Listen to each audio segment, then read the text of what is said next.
Dear viewers, এই যে গ্রাম বাংলার প্রাকৃতিক সৌন্দর্য, একদিকে দেখেন ফসলি জমি অর্থাৎ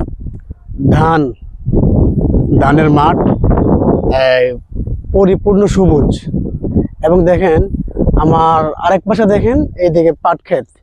আসলে আমরা বইয়ে পড়েছি, অনেক এলাকাতে আছে আসলে পাট আমরা সরাসরি দেখি নাই, যারা গ্রামে আছে তারাই এটা আসলে উপভোগ করে। পাট ক্ষেতগুলো আসলে এখনো বড় হয় নাই, বড় হলে আরো সৌন্দর্য বাড়বে।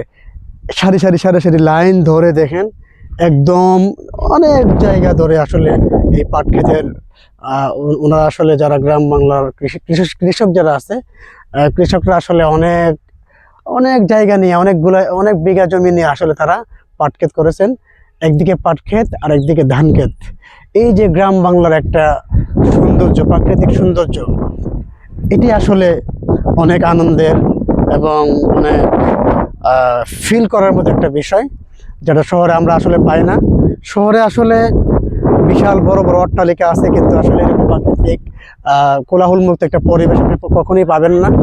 এই যে ফিল নিতেছি, বাতাস নিতেছি, আর চতুর্দিকে সবুজ আর সবুজ, সবুজ শ্যামল, বাংলায় ঘেরা একটা প্রবাদও আছে আসলে, বাংলায় আমার জান, সবুজ শ্যামল মাটির ঘেরা বাংলা আমার জান, আসলে একটা প্রবাদ আছে এরকম।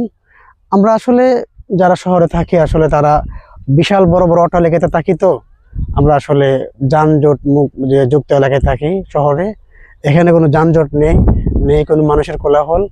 একদম মন খারাপ থাকলে এই প্রকৃতিতে আসলে অবশ্যই অবশ্যই আপনার মন ভালো হয়ে যাবে। ধন্যবাদ ভিউয়ার্স, আপনারা আমাদের পাশে থাকবেন এবং চ্যানেলটি সাবস্ক্রাইব করে দিবেন। ইনশাল্লাহ আপনাদেরকে গ্রাম বাংলার ঐতিহ্য ঘুরে ঘুরে আপনাদেরকে আমরা দেখাবো। আসসালামু আলাইকুম ওয়া রাহমাতুল্লাহি ওয়া বারাকাতুহু।